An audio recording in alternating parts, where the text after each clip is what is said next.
You probably didn't notice when it started happening. The slow erosion of your attention didn't arrive as a dramatic shift, but as something quieter. At first, it felt harmless. Checking your phone between tasks seemed like a small, innocent break. Then those breaks got closer together. What used to be occasional turned into something automatic. Now, even when you try to focus, something pulls you away. A thought, a notification, an urge you can't explain. This is not a personal failure. It is a pattern your brain learned over time.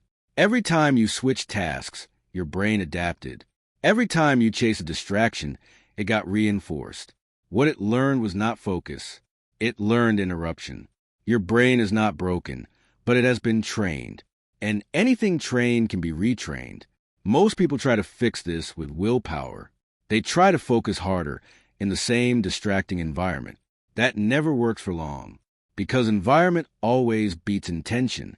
The apps you use daily were built to hold your attention, not for minutes, but for as long as possible. Every scroll, every notification, every recommendation is designed. None of it is accidental. Over time, your brain adjusts to that system. It becomes better at distraction and worse at depth. Attention is not just a habit. It is a biological capacity. Like a muscle, it grows with use and weakens when neglected. Right now, most people are training distraction daily, without even realizing it. The good news is your brain can change. It can rebuild what has been weakened, but this process takes time. It is not a quick fix. The first step is simple. Change your environment. Move your phone away from you, not silent, but physically out of reach. Distance reduces temptation, more than discipline ever will. Your morning matters most. It sets the tone for your entire day. If you start with your phone, your focus is already broken. Before your mind fully wakes up, try starting in silence. Let your thoughts come naturally. It will feel uncomfortable at first. That discomfort is a sign of dependency. Once your environment improves, start training focus. In small, structured sessions, pick one task only. Set a timer for 25 minutes. Remove all distractions. Then begin. Your mind will resist quickly. Thoughts will try to pull you away. This is the training moment, not the failure. Return to the task each time. Quietly, without frustration.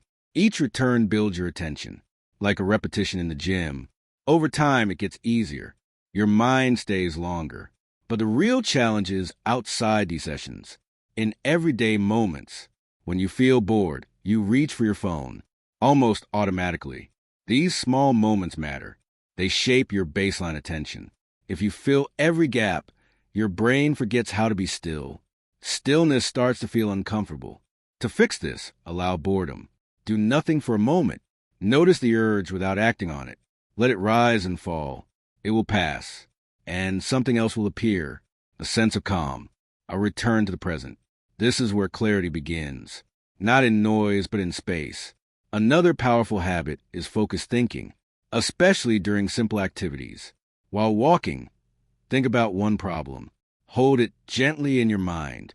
When your thoughts drift, bring them back. That is the training. Reading also helps rebuild attention. Real reading, not scrolling. A physical book works best. It removes digital distraction. Start with 30 minutes daily. Even if it feels long, your mind will wander. That is normal. Each time you return, you improve, slowly but surely. Over weeks, your focus strengthens. You stay longer without effort. Another method that quietly strengthens your mind is limiting when you allow distraction. Instead of checking your phone all day, decide one fixed time. When you do this, your brain stops expecting constant stimulation. It begins to understand that distraction is not always available. At first, the urge to check will feel strong, almost like something is missing. That feeling is withdrawal, not weakness, but adaptation reversing itself. If you sit through it, it fades, and in its place comes a deeper calm.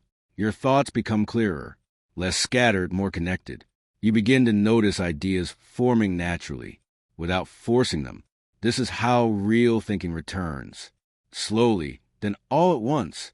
Another small but powerful practice is memorization. It forces your brain to stay with one thing. Pick a few lines and repeat them. Try to recall them without looking. This may feel difficult at first. That difficulty is the point. It is your attention stretching, expanding beyond its current limit. With repetition, it improves, like any other skill. At the end of your day, create a clear stopping point. Write down what remains unfinished. Decide what matters for tomorrow. Then let the day close. This allows your mind to rest properly.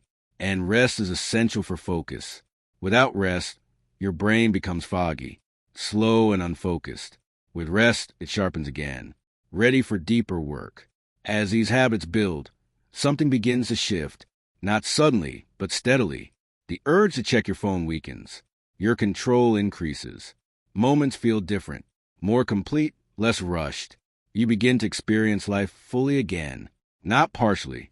Attention shapes your reality. Where it goes, your life follows. When it is scattered, everything feels fragmented. When it is steady, life feels deeper. You start noticing small details again, things you once overlooked. A conversation feels richer. A simple moment feels meaningful. This is not just about productivity. It is about presence. And presence is what most people have lost, without even realizing it. The good news is you can get it back. One small repetition at a time. Not perfectly, but consistently. That is enough. Because every time you return your attention, you rebuild it. And with it, your ability to truly live.